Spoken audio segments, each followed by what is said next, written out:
This week on The Startup Life. I worked at my church. I managed the office at my church, and one of the pastor's kids taught me how to make graphics for the church bulletin. So I knew just enough to be dangerous. And that's like the story of my graphic design life. All right, Startup Nation. So let's take flight with Kelly McCausey, founder of LovePeopleMakeMoney.com. The Startup Life begins now. 7, 6, 5, 4, 3, 2, 1. You'll never have the sacred stone.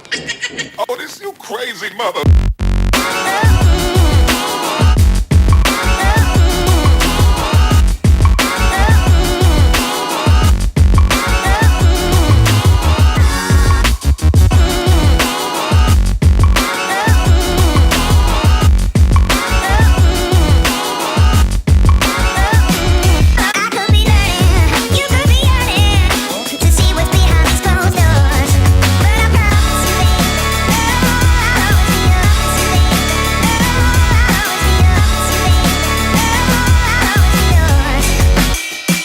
Hey, Startup Nation. Do you enjoy the startup life?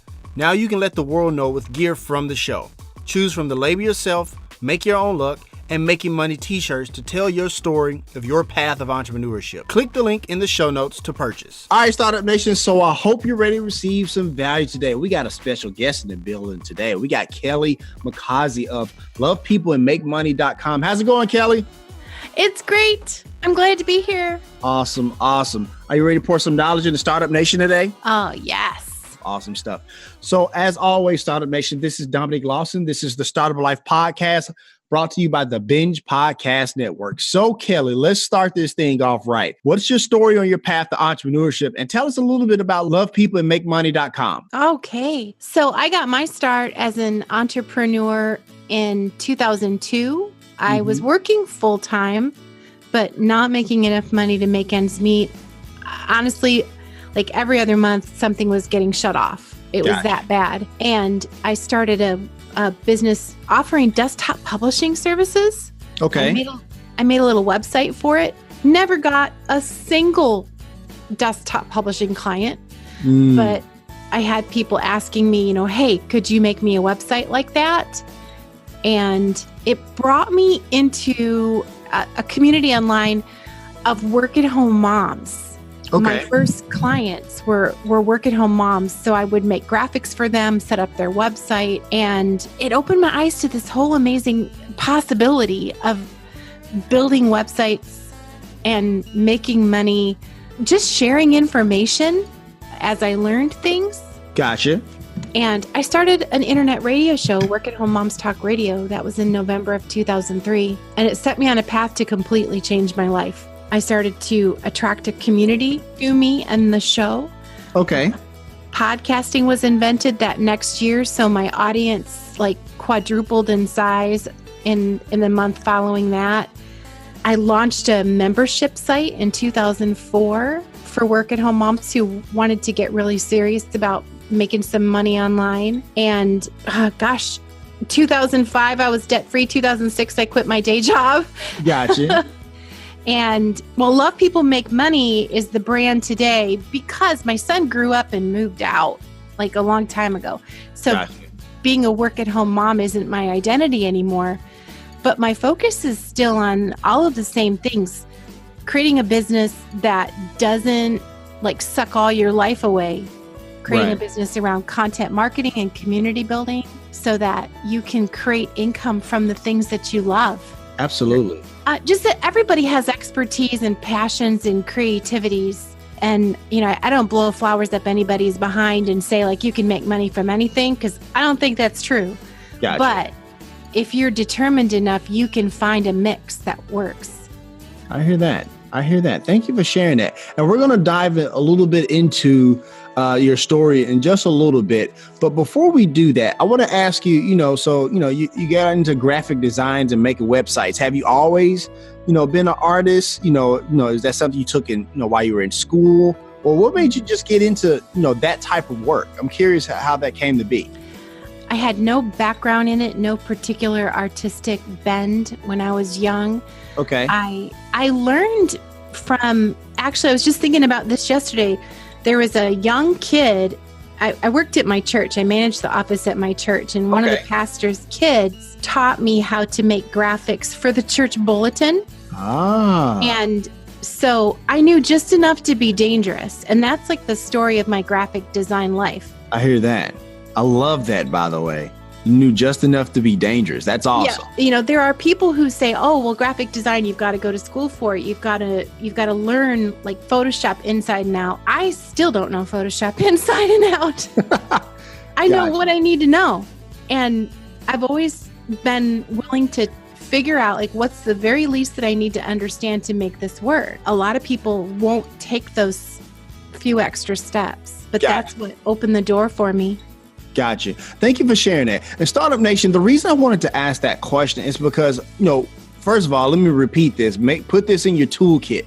Learn just enough to be dangerous. I love that. The reason I love that is because Startup Nation, a lot of times we don't necessarily have the skills that we, maybe want to have, or even know that we even have them buried inside sometimes. But sometimes it could be out of necessity. It can be out of sheer luck, to where sometimes those gifts or those skills that you have are sometimes just unlocked, right? And they can lead to somewhere you just never really thought imaginable. So Kelly, I love that you shared that. Thank you so much. So let me ask you this, Kelly, who or what inspires you as an entrepreneur and why? Ooh, I had a flood of faces in my mind. So I mentioned that I started a membership in 2004. So that was called Mom Masterminds. Okay. And there were some gals that joined that membership way back then who had a dream about building a business around their community, their interests and passions. And some of those gals are running just big, amazing businesses today. I'm thinking about Nicole Dean. Nicole Dean is one of my best friends. She's my partner over at Beachpreneurs. And she was running a work-at-home mom website way back in 2004, 2005, and putting in lots of hours, doing whatever it takes to learn. And today she runs it's called Coach Glue, coachglue.com. It is like the premier brandable content resource for coaches and consultants. Okay. It is a multiple six figures business. It has massive impact. She inspires the dickens out of me. I hear that. And other people like that. There are people who I don't know who inspire me. Like people who I see on television or read about in the newspaper or on a magazine, but it's the people who I've seen start from scratch who are now like just knocking it down. They inspire me because I've seen their journey. Right. And there are just so many awesome women like that. Okay. Yeah. Awesome. Thank you for sharing that. So, Kelly, a lot of us have, had our 9-to-5 jobs, we've gone to school and things of that nature. So what I want to know is, what did you learn from the worst boss, mentor, or teacher that you've ever had? What did you learn from them? From the worst? The worst. Yes. Okay. Sure. Without naming names, there's absolutely. Let's not name names to protect the infamous, for sure. Yeah. So there's someone I'm thinking about that never missed an opportunity to overcomplicate things. Okay. And who feared their own leadership. So, my business is all about community, like content and community. For sure. But a community can rise up and overtake your vision. Oh, yes, they can. If you want to take advice and input, but when every person who gives you advice and input becomes an item on your to-do list, you are in trouble. And that's what I saw. This person was a mentor in some ways. There was a lot that I could learn from this person and did. But there was a lot that I could learn by association. So what that reminds me of, your question is so good, because my dad was an alcoholic. Okay. I loved my dad. He was a great dad. He quit drinking when I was 9. So I never got to really experience his alcoholism. Gotcha. But when I was when I was 16, I went to a party and got really drunk. Okay. And he came home from work and found me worshiping the porcelain god. Right. You know what I mean? Yeah, absolutely. And he just leaned against the door and he said, you just learned a really valuable lesson. And I'm like, yes, I did. And he's like, I hope you don't have to learn them all yourself. I hope you don't have to learn them all by personal experience. And it's a gift when we can observe other people making mistakes. Right. And saying, I'll take that lesson. That stuck with me. That experience with my dad stuck with me to remind me to look for, do I have to experience it myself? Because that's a story some people tell themselves. But I learned so much from watching him. I learned to stay true to my own vision, to take input, but run it through my filter. Right. So that I can keep creating what I see and incorporate the best that my community has to offer without letting it be a distraction. Thank you for sharing that. And thank you for being transparent. I understand that probably, wasn't necessarily easy to share, but I appreciate your transparency and your honesty. And I'm really know that Startup Nation can really learn something from that. So thank you so much for that, Kelly. I appreciate that. Let me ask you this. And so, take me back to 2002, right? You have very little money, you're a single mom, and I imagine mentally you're not really in a good place, right? No. So tell me about that time. Tell me not necessarily what you learned, but more so, what did you learn about yourself and how do you apply those lessons today? I was working cheap. Okay. I built websites for ridiculous prices. Mm-hmm. So I'm a high school dropout. Okay. When I look back at my jobs, I had some good jobs in my 20s, but I didn't have a college degree. I never made more than $11 an hour in any one job. Gotcha. And so when I started my business, if I could do something and make about $20 an hour, I felt like I was killing it. Gotcha. So my mindset was financially very small. And so I would design whole websites for people and make less than $20 an hour.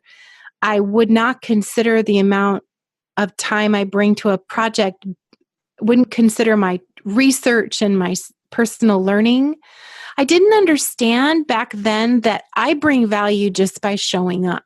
And I do understand that now. I know I bring my experience and my perspective to a project. And like you literally, I continued to do website design up through 2011.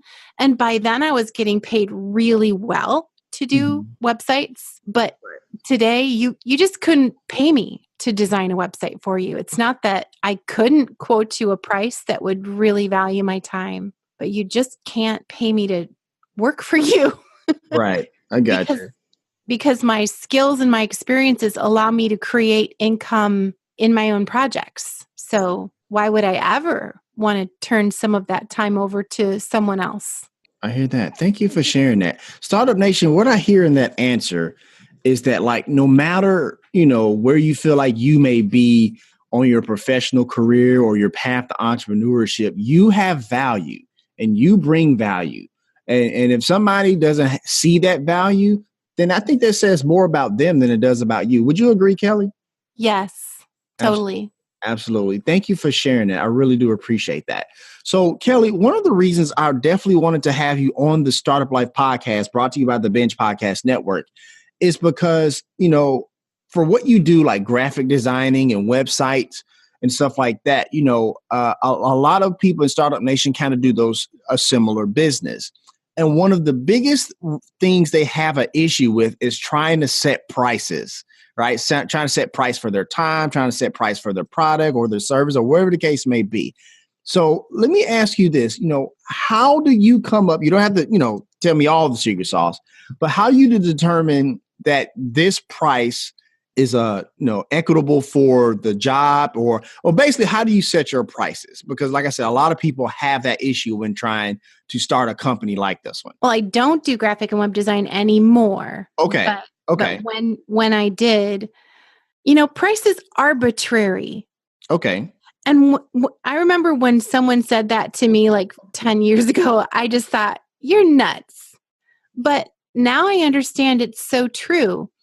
A website that I create for a client, the value is in the eye of the beholder. If they believe, oh, okay, when I have this website set up, it's going to bring me this much traffic, this many customers, this much profit, so I'm willing to spend that much. They've got an idea in their mind of what the website is worth to them. And let's just say that for them, that worth is $5,000. Do all graphic designers all over the internet charge $5,000 for a website? Heck no. We've got website designers that do it for $1,500. We've got website designers that do it for $50,000. So the price is arbitrary, and it really has to come down to you. If as a service provider, when I was still doing website design, once I realized pricing was arbitrary, I just asked myself, what am I a yes to? I know this project is going to take this much time, this much headspace. Here's the client. How much am I going to enjoy the time I spend engaging with them? What price makes it a yes? And for one customer, that might be $3,000. For another customer, that might be $7,000.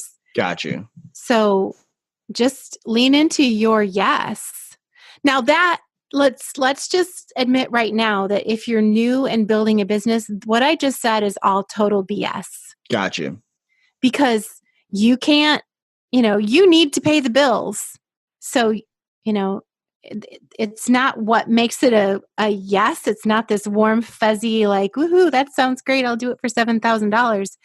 It's what price is the customer going to be a yes to? For sure. And that's why so many, especially website designers and graphic designers, they're going to do their pricing in a process of communication with their customers. So gotcha. I think it's really important to have consideration of like, what's the scope of the project? Like, what's possible? What's a basic package they need? What's a deluxe package that they need? What would the price be for either one of those? And then find out what magic blend is just right for them. Does that make sense? No, that makes complete sense. Thank you so much for sharing that. And StartupNation, what I also hear in that answer is that, like, when you're first beginning, that like obviously you're new on the scene, right? So you can't really start busting heads in the beginning, right? But over time, as you improve your craft, as you improve your product and service, then you can kind of be a little bit more assertive in trying to find that yes for you and not necessarily that yes for the customer. So Kelly, I do appreciate that. Thank you so much. So Kelly, you talk often about the bright, shiny object syndrome. What is that, and why is that a good thing? So as an entrepreneur, when you're building your business online, there are so many shiny things. You need a website, you need a mailing list, you're being told you need a variety of social platform presences. You are being offered this tool and that tool, like, oh, you need this software that makes videos, and oh, you need a podcast, and oh, you need a YouTube channel, and oh, now you need this. Gotcha. And so the sparklies are everywhere. They are. And, some people will say, how do you deal with bright, shiny object syndrome? Like bright, shiny objects are inherently a bad thing. And they're not. We're first of all, we're human, so we're designed to notice new things. Okay. We need to be able to notice new things. We're entrepreneurs, so having a little slice of our attention devoted to new things is just smart. But the key is to know that and choose it. So for me, I expect about 15% of my time that's devoted to business. 15%, that slice of time is for shiny objects. Okay. It's to explore the new tool. It's to read that sales page. It's to listen to that new podcast. Because I want to filter in this stuff. But then to just quickly to notice when I've given my 15%, to stop and say, okay, that's all the time I have this week for shiny objects. Now let's get back to work. So having an idea, rather than trying to resist all shiny objects, just budget in a little time for shiny objects. And have someone you trust to help you with that filtering process. Because in my world, so I sell information products, I run memberships, I do a lot of affiliate marketing. Right. So people are reaching out to me a lot to see if I'll promote them. They're telling me about new tools, new plugins, new WordPress themes, you name it. There's something new out there. For sure. You need someone you trust who has some years under their belt in this industry to be able to know sometimes something will scream, oh, this needs my attention, but it really doesn't. A really good example for me was podcasting when that was bright and shiny and new in 2003, 2004. Right. I'm so glad I turned my attention to podcasting, but I was really distracted last year by Facebook live streaming. I gave it more attention than it deserved. Gotcha. And so it's just a whoops. It took up more time than it really should have. It didn't bring the ROI I thought it did. Whoops. Gotcha. Brought my attention back to center. But to have people who have that experience help you filter through the shiny ideas can be really valuable.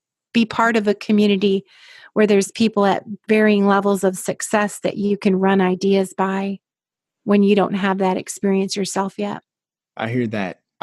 Thank you for sharing that. I appreciate that. That's one of the curious questions I wanted to ask you. So I'm glad you told us about the bright, shiny object syndrome for sure. Let me ask you this, because, speaking of content, you make a lot of great content, by the way.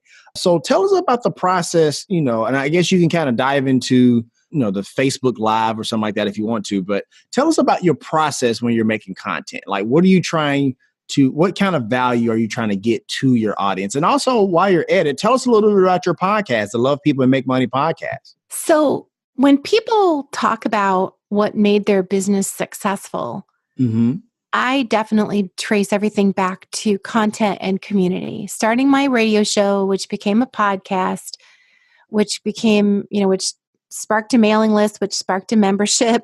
I hear that. The content attracts and serves the community, and we can actually design it to do so. And so it's, for me, it starts with knowing what's this community that you want to love on. Right. What community do you want to serve? Spend time with them. Figure out what's keeping them up at night, what's causing them to stumble, what's frustrating them, and start to create content that speaks very specifically to those needs. I have a process that I go through where I call it a banner message. Okay. Think if you were in a city made up entirely of your community, your target market. Think about what you would write on a big old banner and march around that city. So we're looking for a message that would grab people's attention and make them want to know more. So, a favorite example of mine from the past was a parenting coach.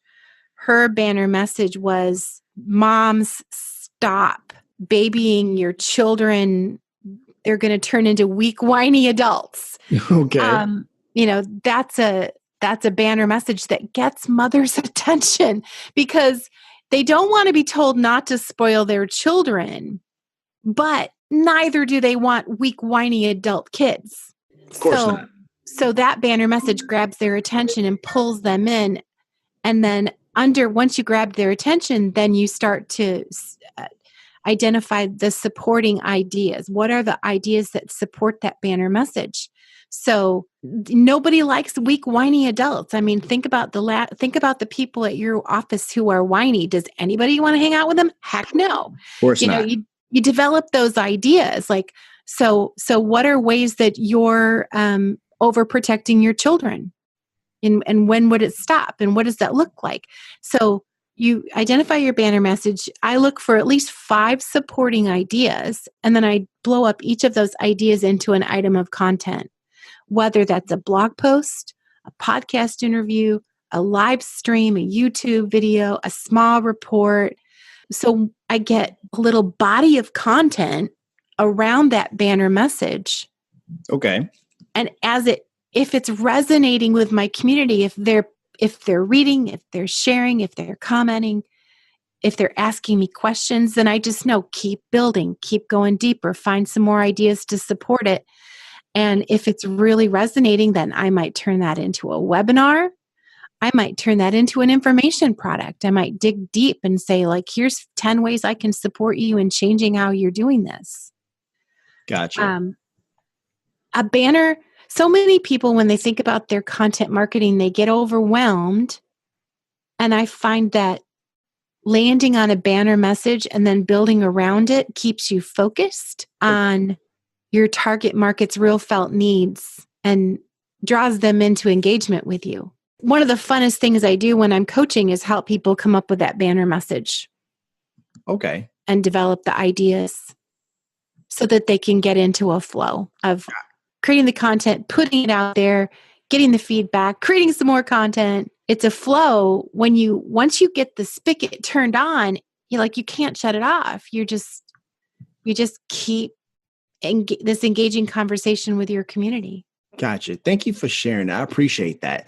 And so one of the many ways people, do professional development is podcasts, like the Love People and Make Money podcast. And Startup Nation, you can find that podcast on any of your favorite podcast platforms. We actually have a link to it there in the show notes for you for easy access to kind of check it out as well.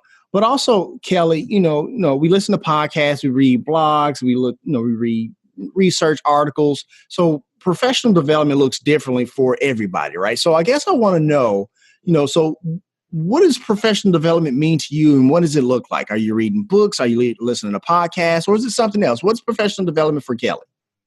Definitely books and podcasts. I'm just a voracious podcast listener. These days I love audiobooks, but I do read a couple of things on my Kindle. Okay. I went to a radical leadership retreat in 2013. That's a personal leadership retreat that you can go to, focused on helping you know what you want to create in your life. And it's whenever we talk about professional development and lean into personal development, I feel like we start to get woo-woo, and I'm not woo-woo, and radical leadership isn't woo-woo. Okay. It helped me get really clear about what I want, what I'm choosing, and what I'm doing that sabotages it. Okay. So I leaned into that heavy. I went to a retreat. I loved it so much. I found myself using the ideas and tools in my business with my clients. So I circled back and became certified as a radical leadership associate so that I can use the materials. I just think it's so important because you can go online and learn the steps like website, mailing list, offers. You can figure out pretty quickly how to build a business online. So why do some people do it just step after step after step? And why do some people get stuck? And it's about where their mindset is. It's about being confused about your choices. It's about thinking you want too many things at once. And so you get muddled. And I just found taking a little sidestep from my business development to my personal development helped me circle back and then rock my business to the next level. Because I don't let myself stay muddled anymore. I hear that. Thank you for sharing that. So right before we go to break, Kelly, tell us what your average day looks like from sun up, from sundown. Be as specific as possible. Okay. So, today I actually started my day with some meditation and prayer. And I'd like to say I do that every single day. Okay. But it's not true. Fair enough. Fair enough. Understand. But I was feeling really stretched by something yesterday. And so I knew I needed to start my day really centered. I hear that. My day flows around, I'm always email marketing because I communicate with my list almost every day. Mm-hmm.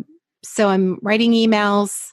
I am communicating with my team. I have a couple of business partners with different projects, Gotcha. writers, virtual assistants, graphic designers. So I'm communicating with them. I am doing podcast interviews for my own show, for myself. I have 2 or 3 days a week. I have a few coaching calls with my clients.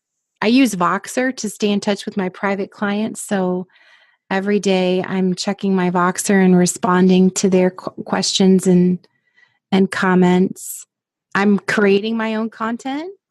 Okay. I'm usually in some level of development on a new product or challenge.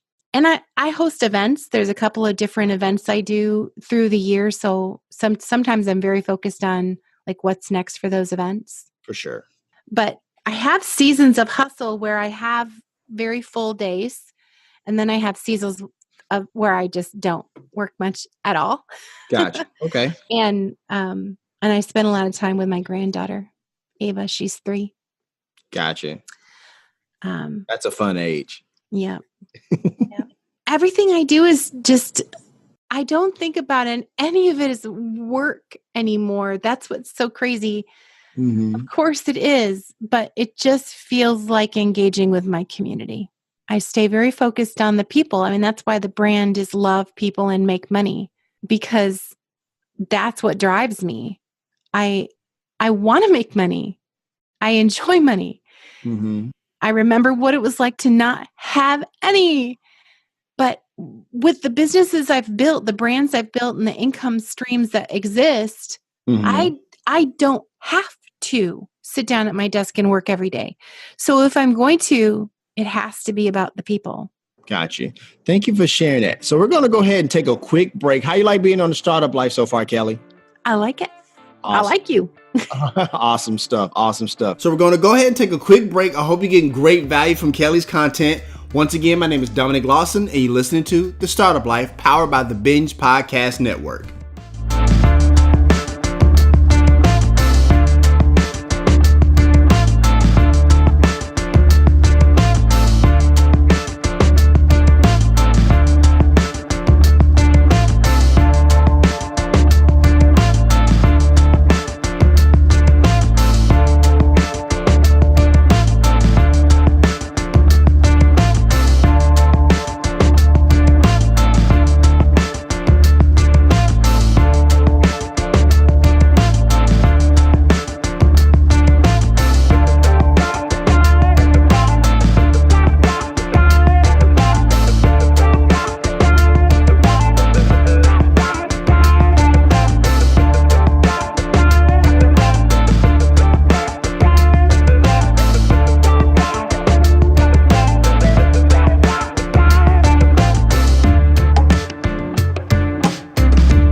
Hey business owner, the Startup Life reach is growing. Wouldn't you like your business to grow with it? Reach out to us to advertise on the Startup Life. You can reach us at 901-857-4818, or you can email me at dominic@askalsolutions.com. I mean, don't get me wrong, like this is a great music to have a break on, but wouldn't this break sound a lot better with the same music but your business being advertised on it? Need more content from the Startup Life, you say? You can now sign up for the Startup Life All Access Pass on the Binge Podcast Network's Patreon page. There is exclusive content written by yours truly, video content where I share even more of my business philosophies, and whatever crazy content I can think of out of that crazy head of mine. And at only $5 a month, yeah, $5 a month, this is more content for you, Startup Nation, to really get ahead of your competition. So instead of upsizing that meal at your favorite fast food joint, you can now invest in yourself on your path to entrepreneurship. Click the link in the show notes to sign up. All right, Startup Nation, so let's continue. So Kelly, on your podcast, you highlight some very strong women entrepreneurs. Tell us a little bit about them and why do you target focus on them? Well, my original niche was work-at-home moms. Okay. When I rebranded and shifted away from the work-at-home mom community, I embraced a co-ed market. So there are men in my market, but still it's 95% women. Okay. It's just the natural flow of things.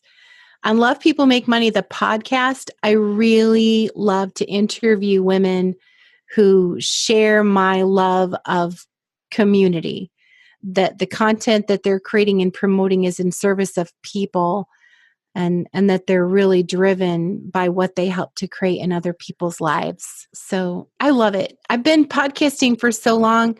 There was a season, I don't know if you can all relate to this, Dominic, but there was a season a couple years ago where I could not do another interview. I felt a little burned out. I was tired of asking the same questions, and I took a break. Gotcha.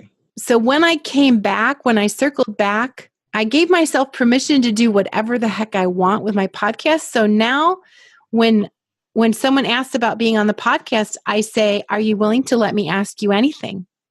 Okay. Are you willing to let me follow all my curiosity? I hear that. And have no agenda? And if they're a yes, then I'm a yes. And now it's fun again. And it creates some really exciting conversations. I'm so glad to be back in love with it again.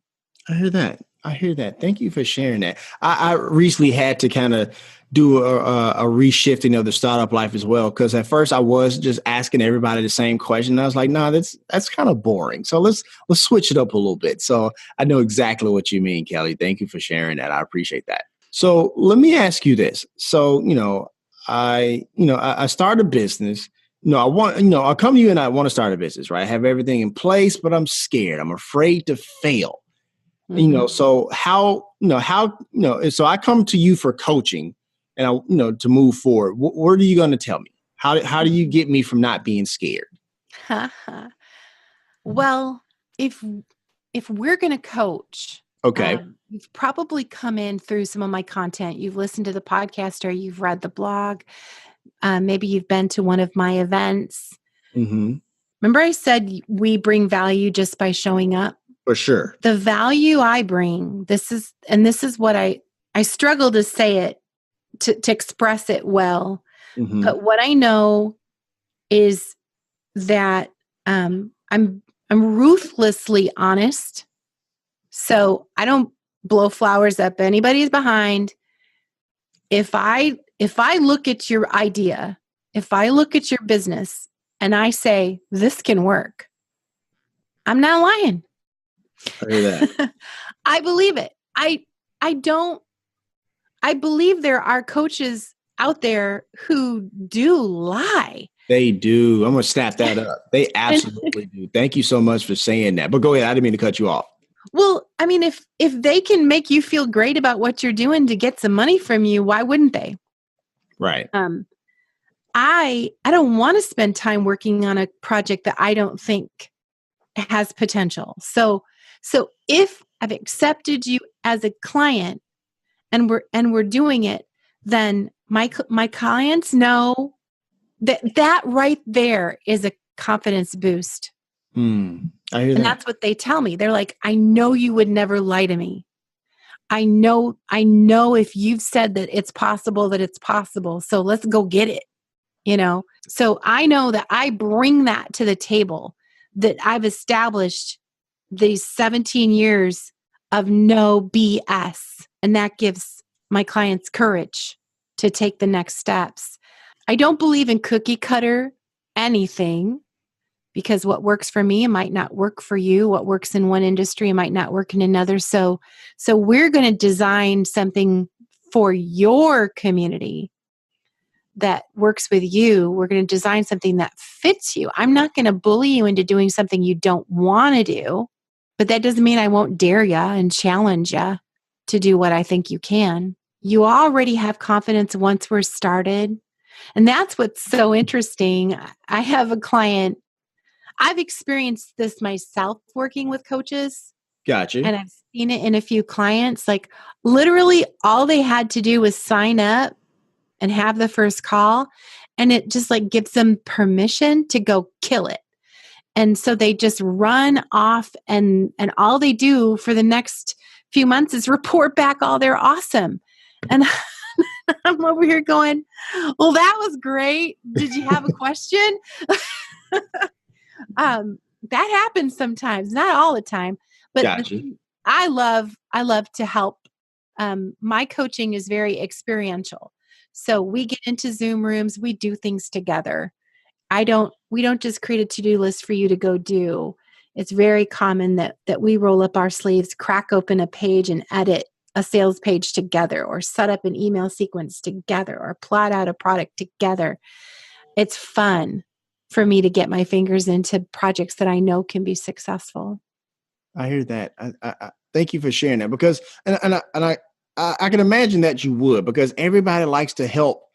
I think generally people love to help people. When you can help write somebody else's success story, I think it gives you like this boost, to kind of move forward for yourself, but more so because you're that good feeling of helping somebody. So I appreciate you sharing that.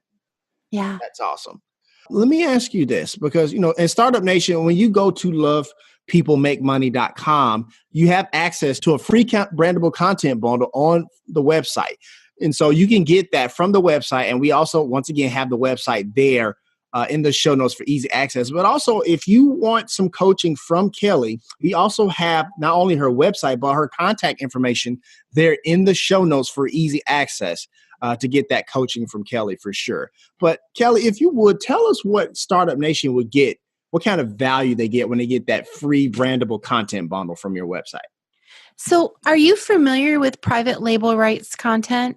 I am not. Please drop some knowledge on us, Kelly. Oh, I'm so excited. Awesome. I feel like an evangelist. Please do. So there's an industry. Well, let me back up for just a second. Okay. When you go to the doctor's office, there's brochures and stuff in the waiting room. For sure. Or maybe you find out, not us, but somebody finds out they've got diabetes and they hand them a brochure about diabetes. Okay. The doctor didn't write that. For sure. They bought those brochures. They bought permission, and they usually even have it branded with their office information on it. So that was brandable content they bought and put their own name on. Okay. Many industries online can do the same thing.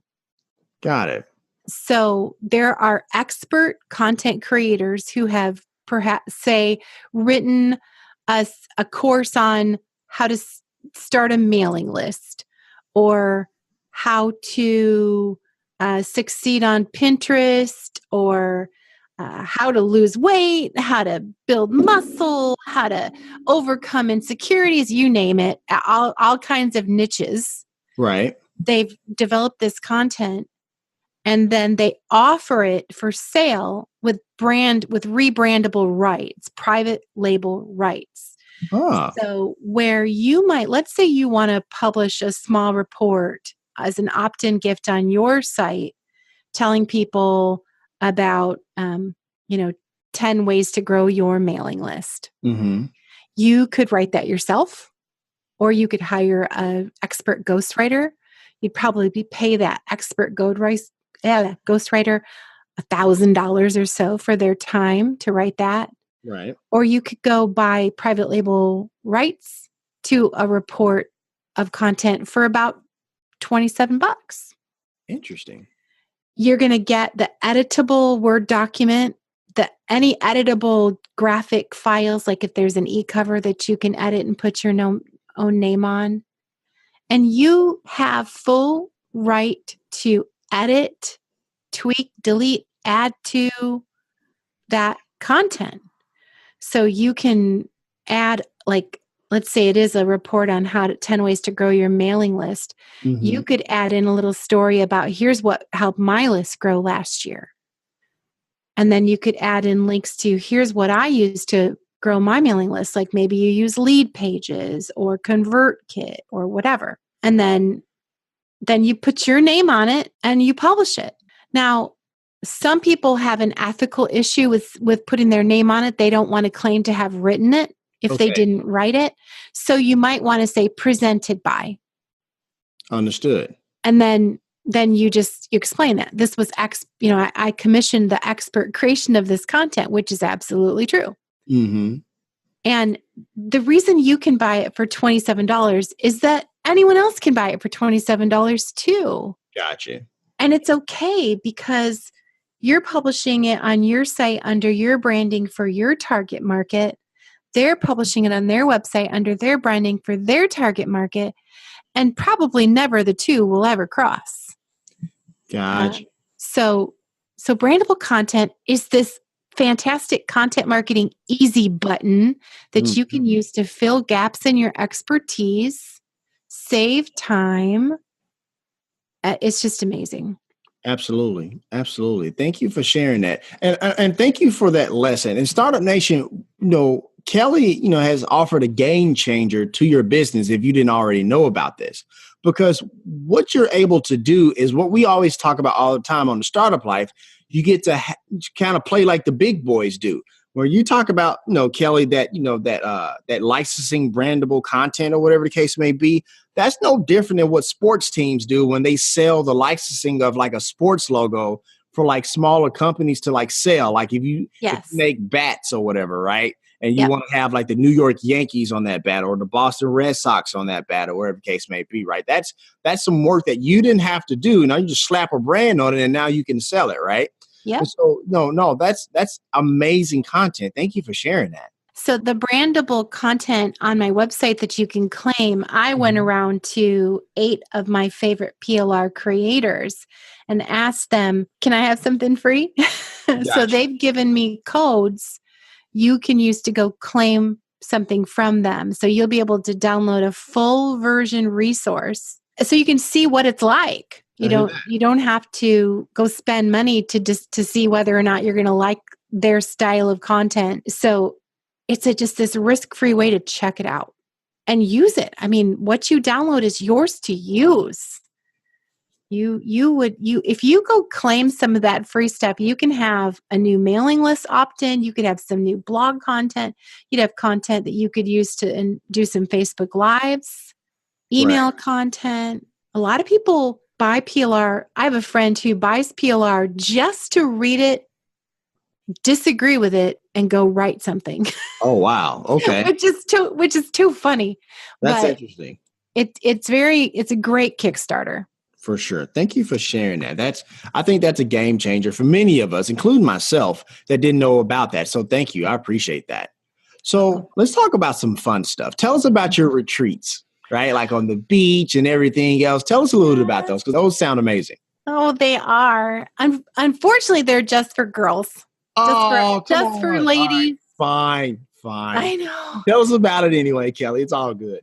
So Beachpreneurs it's a female entrepreneur event brand that I run together with Nicole Dean. Okay. And we have a beach house retreat on Pensacola Beach every March. And we've got a great big beach house. We take, including us, up to 15 women come in and spend 3 days at the beach house setting goals, breaking through roadblocks, and setting some plans for when they get back home. Gotcha. It's very intimate. It's a mastermind. So we're not like teaching. We're not sitting there all day with our laptops open. We are masterminding together as a group in a couple of different sessions during the day, and then we're enjoying the beach. We're relaxing, we're hanging out, we're cementing these new friendships. So this is, we started in 2013. This March, we're actually doing back-to-back retreats. It's our 8th and 9th beach retreat. Oh, nice. And I don't know when this show goes live. We do have space at the second beach house this year. But if you listen to this too late for that, you can always inquire about next year. Gotcha. This episode probably will be out in time for that, because I think your next one is in April, correct? The next beach retreat is in March. Oh, March. Okay. The April event is our beach camp. Gotcha. Okay. So that's our hotel conference event. Okay. It's still rather intimate, probably about 50 gals this year. Gotcha. And beach camp is on Daytona Beach with 4 inspiring mentor speakers. The beach house came first, and beach camp came around in the following year because so many people said, someday I'm going to be able to go to Beach House. Someday my business will be mature enough. I'll be making enough money that I feel like I can invest in a retreat like that. Mm-hmm. We thought, well, we need to connect those dots then. So Right. we created Beach Camp as an event that is for everybody, wherever you are in your business dream journey, that you can come and learn and workshop and start creating something that makes money without overcoming your life. Right. Thank you for sharing that. I appreciate that. Let me ask you this. Where do you see your podcast, your company? Where do you see it in the next 3 to 5 years? I don't know. Fair enough. I had a shocking moment this month. Okay. So I got a confession that I'm not fantastic with my books. Understood. I don't like everyone says know your numbers. I don't always know my numbers. Fair enough. I need to have it better outsourced. That's what I need. Gotcha. But I knew my business was doing really well last year. I knew it was growing, but I didn't know until the first week of this year when I pulled a report and it took my breath away. My revenue for 2018 was just over $250,000. Okay. And that was a pretty big jump for me. So I thought it would take me a little bit longer to get there. Mm-hmm. So I'm honestly in this space of, okay, Kelly, you've got to get smarter with your numbers. You can't be surprised by stuff like that. Gotcha. And so I see myself being better organized, better administratively, more outsourced. And, I see that number growing and growing. And I want to impact more lives. I want to see the events grow. Okay. I just want to see the exponential impact of everything. I want to see more people getting tuned into what their message is and getting it out there. One of the things I shared, in addition to the Beachpreneurs events, I have an event in Atlanta every year. It's called Exposure and Profit. Okay. That next event is in October of 2019. But one of the things that I shared this last year is that, I love people. I want their needs to be met. I want whatever they need. I want them to find it. And I can't meet those needs. I can't tell someone how to have a happier marriage or a healthier heart or a more well-behaved dog. I can't help people, discover their creative angles, but you all can. People listening to this podcast right now, you guys have solutions and answers and resources for people. I want them to know who you are and what you do and what you can help them with. I want to inspire you to publish content you're proud of, to serve people you love. I want to take a stand. My stand is that they're out there looking for you. I hear that. I have that stand too. Yeah.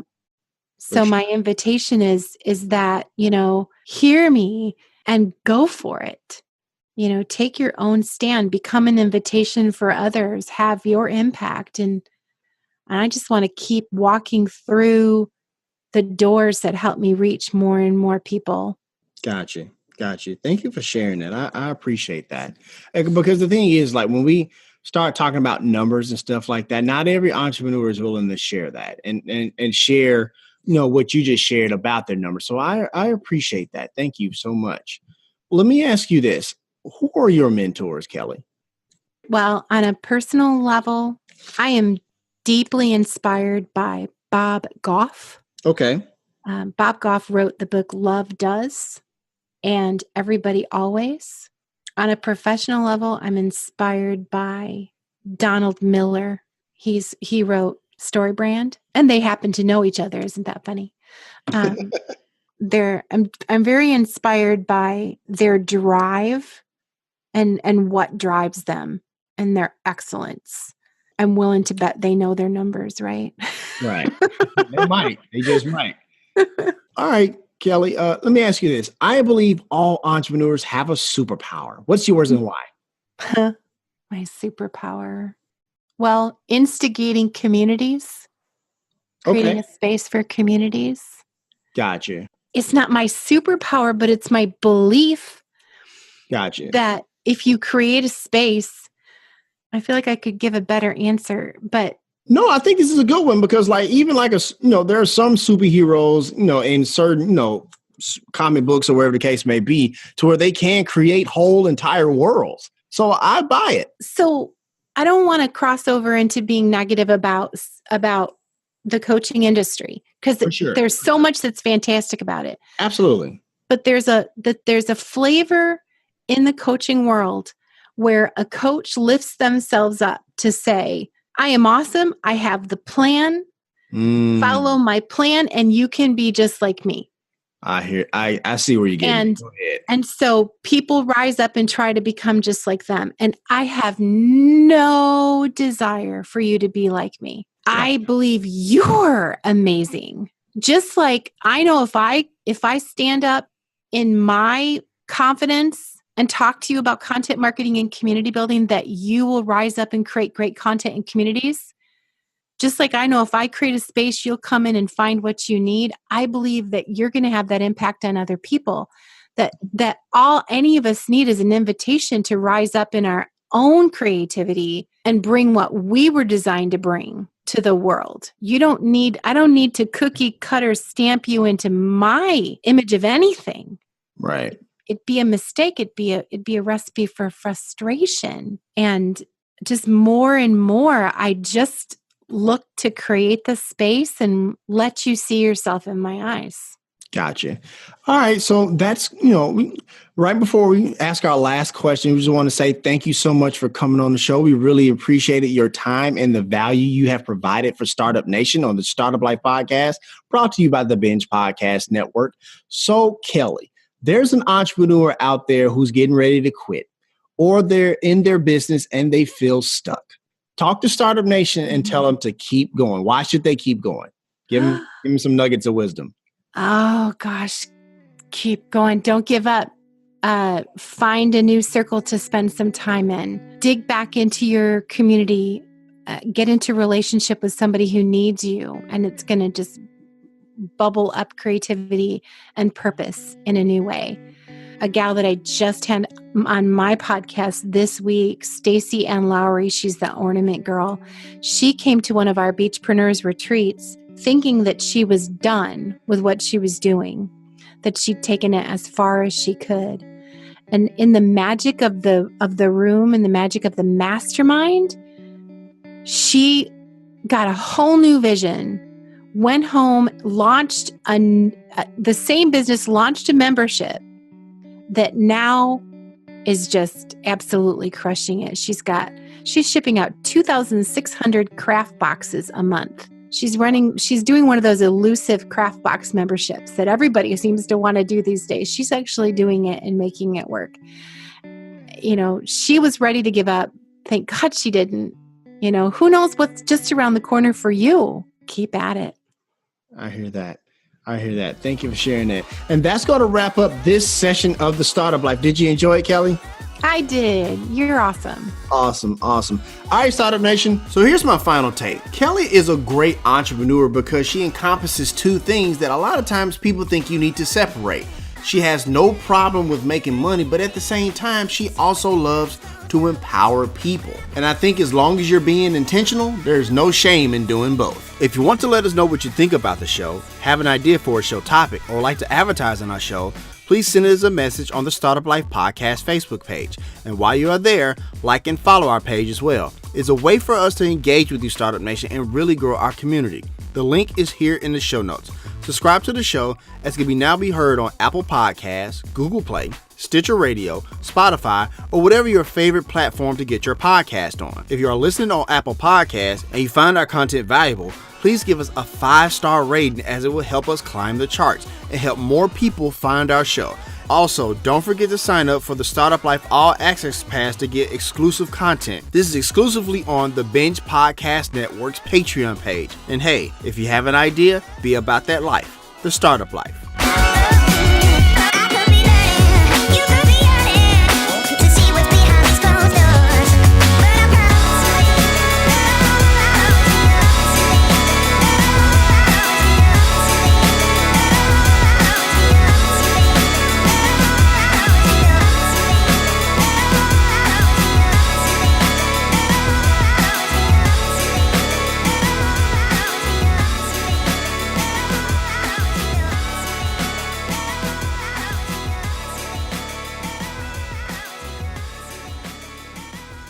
Still here, huh, Startup Nation? Well, look, if you're going to hang out, you might as well check out a clip from next week's episode. Here you go. I just don't have the fear that a lot of people have for whatever reason. Okay. I'm not married to confusion. I would say a lot of people temper their words because they might be afraid of how it affects their money or social cachet or any of those things. I don't have those concerns because I'm not in business with I'm sole proprietor of my own stuff. For sure. Kind of my own one-woman show over here. So I really don't have anything to lose. I only have things to gain by having my own voice and putting it out there. And if people relate, they do. If they don't, they don't. That, my friends, is Manir Sophia Jones, creator of Juntland. And trust me, we wanted to get her on the show now before she makes it all big in Hollywood and forget about us. So if you want to catch that episode, subscribe to The Startup Life right now on any of your favorite podcast platforms. So that way, when we upload that episode, it'll be right there. So now get out of here. You got a company to grow.